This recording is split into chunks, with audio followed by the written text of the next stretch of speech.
Sorry, there's some slippery ice.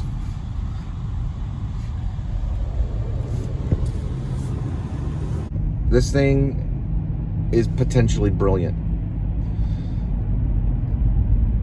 When I delivered pizzas for Nizza, it knew every address. There was one that it had trouble finding unless you capitalized. So you had to capitalize the address and it found it. So in this one, I tried to do everything, capitalize the address. It's like William Mette or something, 21 miles away from, I'm at Lake Worth, headed the other direction. It didn't find it, okay? But I looked on Google Maps and found the road right next to it. So it's gonna take me to that area. I have to use this because Apple Car wants to silence me. If I take this device right here, and I'll show it to you. If I take this device right here, right? It's a USB, let's look at it so we all understand. That's lightning, right? That's what they call it, lightning. Now there's a full name, Adam the Woo knows it, but I know it by lightning, okay? So we're gonna play that way. I've got an Apache heritage background with Irish and English. I'm assuming he's only English. But I can plug it into here, down there, and Apple Car, he would've got Apple Car would pull up here. Okay, Apple Car would pull up here, and it would silence the phone. This phone would become silent, meaning the recorder would be muted out. You would not hear a single thing I'm saying. With this device, you'll hear everything that I say. Do you understand? This, I don't use. Okay. Now, we're gonna follow this, but I do have Google Maps on here that I can kind of glance at that does know the exact address, which the in-house Roadie, whatever, right? Roadie has an in-house map. Well, they actually use Google Maps, they use Apple Maps, and they use Waze. I could use all three, but they don't have this. So I'm using Google Maps, and it'll just take you right there. Really easy. Just like my dad says, all you need is $60 and you push the button and you're a movie star. That's all you needed was $60 and push a button. That's how he talks. Sorry. He doesn't really talk that way. He really talks with, all you gotta do, Cole, is just get $60 together, get Final Draft, put it on the MacBook Pro, and push a button. Which is kind of true. But I'm still using the Dell. So, wah. But I do have the MacBook too. So I use the Dell and MacBook. Sorry. All right? All right. And when I mean Adam the Woo from TDW, The Daily Woo. He's a teacher of mine. I use him as a teacher. So he does his show and I'm like, oh, that's why he gets 50,000 views.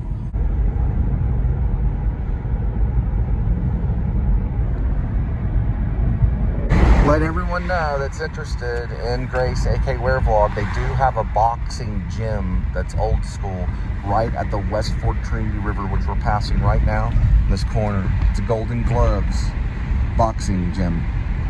I don't know if they do MFA in there, but hey, they learn boxing. MFA does. Look at that. I'm sorry, MMA. MFA is something else. That's the Golden Gloves boxing gym. Might do a vlog on it maybe. I meant MMA, sorry, mixed martial arts. MFA is Master of Fine Arts, but they do it too. The MFA people do it too, but it's MMA, and it's the UFC people. They may go there to learn a little bit about boxing, because they do box in UFC, as well as grapple and jiu-jitsu and all that good stuff. All right, so we're still going forth, and I just wanted to throw that out there about the Golden Gloves thing. This is the actual road. This is the White Settlement Bridge. No, it's the Jacksboro Highway Bridge. That's the White Settlement Bridge. White Settlement Bridge, and we just got off the Jacksboro Highway Bridge. And that's where the Golden Glove boxing arena or gym. It's a gym. You could probably even film a fight in there. It would be something to look at. They probably have a ring in there, is what I'm saying. Like a boxing ring. It's kind of a rocky picture. Like Balboa. A little bit, yeah. I got a story about Rocky Balboa. So Sylvester Stallone got me real beat up one time when I was younger.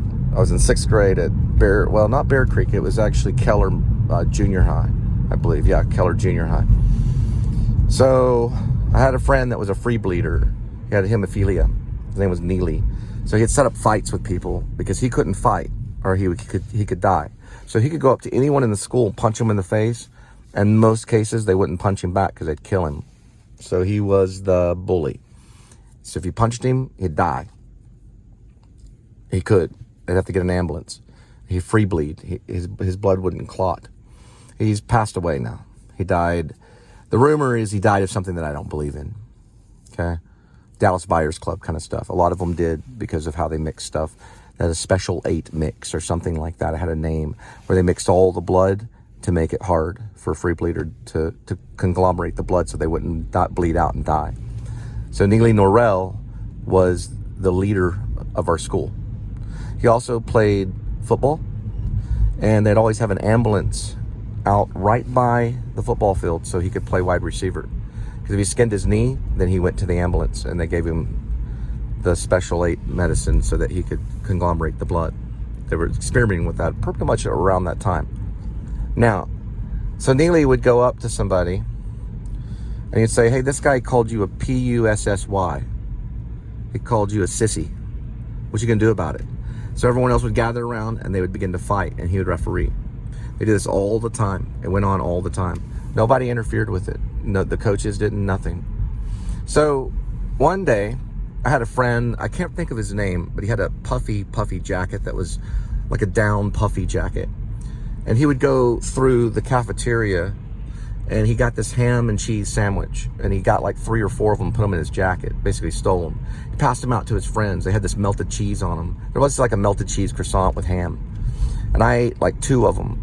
So after that, Neely Norrell ran up to me, or he walked up to me really. He said, Ryan Beavers called you a P-U-S-S-Y. He called you a sissy. What you gonna do about it? You gonna fight him or you just gonna let him do that? He wants to fight you. What are you gonna do? And so I just was quiet and I said, well, I guess I'll have to do what I have to do. So we got up, we walked out, we went around the back of the gym was, no one was around. The entire lunchroom, when it comes to males, as in boys, they all went back there and gathered around, huge crowd. Well, Ryan put his dukes up and I put my dukes up. I went in, took the first hit right on the left cheekbone, gave him a little bit of a black eye. Then after that, I pulled back. Then I stepped in probably about 30 or 40 times and Ryan would hit me because his dad taught him boxing. Every time I'd step in, Ryan would jab and get a land hit right there on my, I believe my right cheekbone eye. He did that pretty much until my eye swelled shut. Then he jumped on top of me to pummel me, and the biggest guy in the school, Jeff Keys, pulled him off of him and broke up the fight. Then they said, Cole, go look in the mirror and go look in that mirror, not the rearview mirror, but the side mirror of a car. Go look at yourself in the mirror. And my eye was swollen shut. They escorted Ryan Beavers to the hospital because he broke his wrist on my face. He broke his hand on my face. So he went to the ER and then I went to science class. There was supposed to be a rematch by the coaches. So if kids had a fight and they wanted to fight, then there would be a rematch and they would wear gloves and they'd fight before the coaches. And the coaches would watch the fight so it wouldn't get out of hand. That fight never happened. My dad called Ryan Beavers' parents and explained to him that we're Christian, or he just explained to him, your son has beat up my son and his eye is swollen shut. And their answer was, well, we're Christian, we don't fight. And he said, well, that's what your son did. So he didn't go home and tell his parents or anything. So my dad called their parents so that Ryan Beavers could be disciplined. Now, I did punch him once. So we both could have gotten in trouble by the principal. I was never escorted to the principal's office. and it was never addressed by the coaches. True story. So it was important that the kids at the time at Keller Junior High told me, hey man, Ryan's dad taught him to box. And he also said that Ryan had a big, huge like board. It was like almost like a little wall. It was a board that he put up in either the room or in the garage that he would use to punch. So he was preparing for this fight. This fight was supposed to have happened. Well, what my dad did in response to the whole fight thing, he was not mad at Ryan as much as Neely Norrell, because he found out, because I told my dad everything, he found out why the fight happened, and it was because of Neely Norrell. So what my dad started training me to do was to take down Neely, because he was the big bully. So he had me get a weight. It was like about a 25-pound weight. And he took a string and tied it to the weight. It might have been a little lighter because I was in junior high. It might have been 20 pounds. Or it could have been even 10 pounds. I was a pretty skinny kid. I was, I don't know, maybe 135. I was pretty skinny. And I don't know about Ryan. He was pretty stocky. There was one guy, Jeff Keys. He was probably like 180, full muscle in junior high. He was like a full-grown man in junior high. He was like the big football star because we had JV football. Regardless, my dad had me do this thing where I pull on this bar and wrap the string so the weight would rise, and it works your forearms. He said, you got to have a good grip. You want to have a good grip, because what I want you to do is when Neely approaches you or tries to fight you, you're going to grab his hair and pull him down. And then you're going to shake him this way and wear him out. And just grab onto his hair and keep shaking him and shaking him and shaking him to wear him out. I guess the idea in that was so you wouldn't cause blood. Because if I punched him, he'd die. So I would grab his hair and just hang on and just pull and swing him side to side, side to side, side to side until he was wore out completely. Because Neely would fight. He would jump on top of people and just try to beat them to death. He was violent. He would like to see blood. He kept doing these fights. So you would 3 days or 4 days or the next day you'd go by, and he would be out there in the same area or another area, usually another area of the school, and there would be a crowd around, and they would just be fighting, and he'd be kind of coaching them on to fight more and more. He was obsessed with it. It was crazy, and it went on for quite a bit of time. The coaches did nothing about it. Nobody did anything about it. Nobody tried to stop it or anything. So when I mean a crowd around, there would be two fighters in the center, and there'd be a crowd all around just watching the fight. Some cheering, some booing, and just they'd be punching each other in the face, and blood would be, I mean, it was violent. It was like Roman times. This was in Keller, Texas. And then they were just pounding and pounding and pounding. And Neely would just sit there watching it. It was like Rome. And it was evil. And it was certainly not Christian.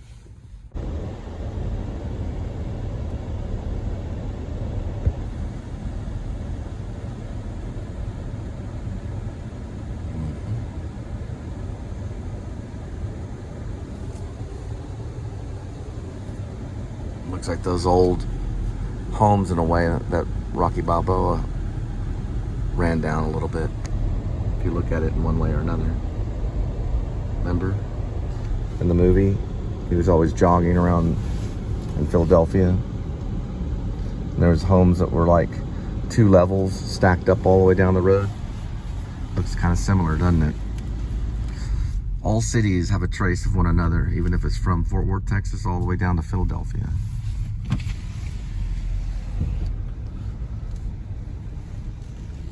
I never asked a priest to pray for me.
I do the things, I do the things that Hollywood actors don't get to do.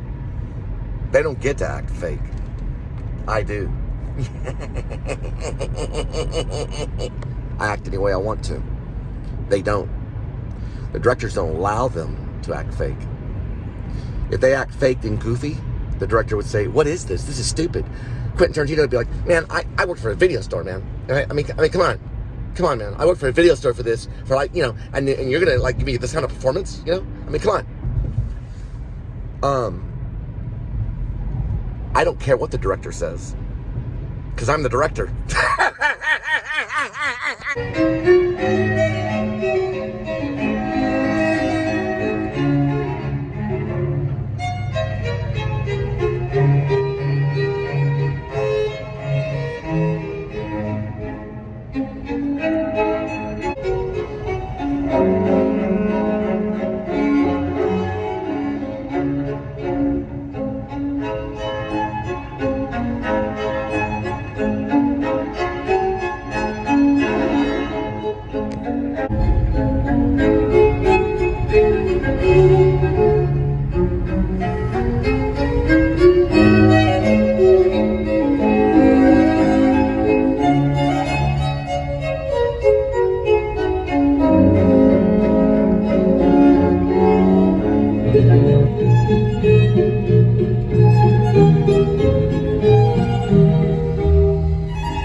Right here next to the Channel 11 tower, the old Channel 11 tower, you can see blinking.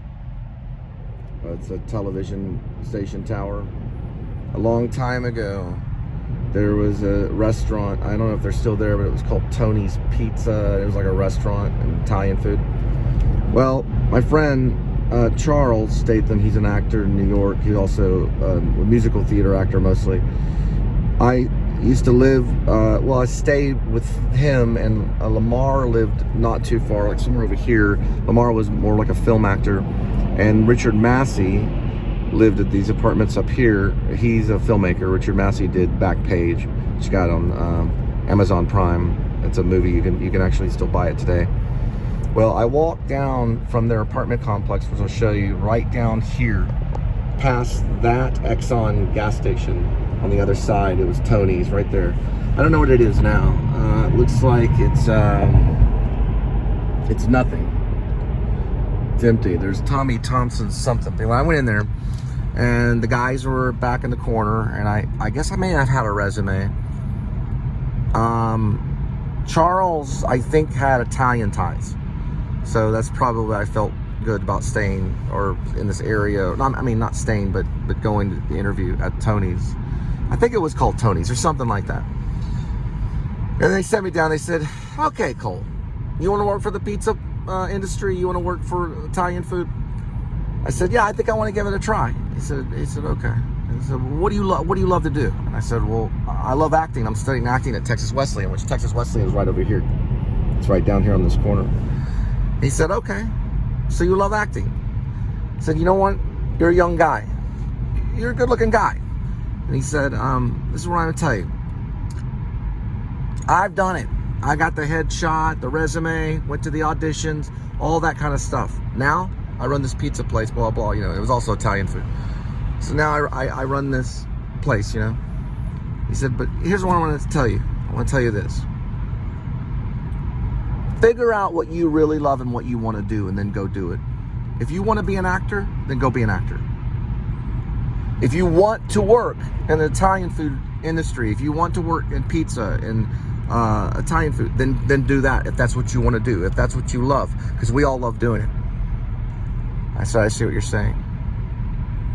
So I got up and I didn't go back. I went on auditions in Dallas. I landed a film at the USA Film Festival called Only in America. It's hard to find. A guy named Rusty did it out in New York from NYU. It was an NYU thesis project. I worked with Connie Whit-Lambert, Joe Brown, Ken Stilson, taught Udahagen technique at Texas Wesleyan, and Cast Me and Streetcar Named Desire, Stanley Kowalski, which I won in Irene Ryan. Not many people win in Irene Ryan. I went on as many auditions as I could in Dallas. I did over 15 plays, or around that amount of plays, or productions and events and things like that for Hip Pocket Theater, because Hip Pocket Theater would also do stuff at museums and also theaters, other theaters, and also, of course, off of West Magnolia and the backside of this restaurant where they had a theater, and they did theaters out by the lake. And I worked with Circle Theater, which is out here downtown Fort Worth. Circle Theater was right off of West Magnolia. Okay, I've also worked, I've auditioned several times at Casa Manana. They brought theater shows through there. I've worked at Main Street Theater, which is, it's an old theater, antique theater that was out in Mansfield. This is the Mansfield Theater off the Main Street. Some call it Main Street Theater, some call it the Mansfield Theater. I've worked at the Runway Theater right at the end of the DFW Airport, doing some plays there. I've worked out in Dallas at the Dallas Children's Theater. I've worked at several other theaters that are around. Sage and Silo, which was set up over in a Catholic dormitory. It was a found space set off of Hemp Hill. And then I went out to Denton. I worked for Denton Community Theater. I also worked, well, I didn't just work, but I studied theater at UNT and graduated my bachelor's. And I went out to Hollywood and worked at Calabasas Community Theater with Al Charlins, which I cannot find him on Google. He worked with the Royal Shakespeare Company. And we did Midsummer Night's Dream. We even did Midsummer Night's Dream out in Denton at the Denton Community Theater, but I went out to California. I worked with Drake Dormus at Orange County Crazies in Santa Ana at the Apatro Theater, his mother's theater. And he's directed Anton Yelchin. Even Guy Pearce, he directed Guy Pearce. He's a well-known Hollywood director. I worked with Diane Salinger, who played Simone in Pee-wee's Big Adventure. I worked shoulder to shoulder with Jim Carrey, and I did 20th Century Fox X-Files, one of their episodes. And I worked on set with Dustin Hoffman and Jake Gyllenhaal on the Moonlight Mile. And then I was discovered by James Lipton and asked to come out to the Actor Studio Drama School, where I worked with many stars and saw everyone from Bruce Willis to Will Smith, Ben Kingsley. Got to talk to Richard Gere. I got to talk to Benicio del Toro. I got to stand right next to Sir Ian McKellen, where we served him cake for the celebration of it was like the 250th episode or 150th episode or something like that. Inside the Actor Studio, Bravo's Inside the Actor Studio, which I participated in, won an Emmy. It was nominated 8 times and it won an Emmy. I'm a peer of Bradley Cooper. He went to the same school. I had the same teachers as he did. And now I have the Please Subscribe show on YouTube. So Tony, or whoever that guy was at Tony's, the Italian restaurant, he was right. Go out there, and if you love acting, then go get yourself a headshot and resume. It doesn't necessarily make you a famous actor. It doesn't necessarily make you the greatest actor in the world just because you have a good headshot and resume. But it makes you a contender. Okay? It does make you a contender. It does make you someone. And whatever you do, keep your nose clean. Stay out of drugs. Drugs aren't worth it. River Phoenix proved us. He proved to all of us that drugs kill. And go to good church. Or at least pick up the Bible every once in a while and pray to God. Because it's not going to be easy. All right? Love you guys.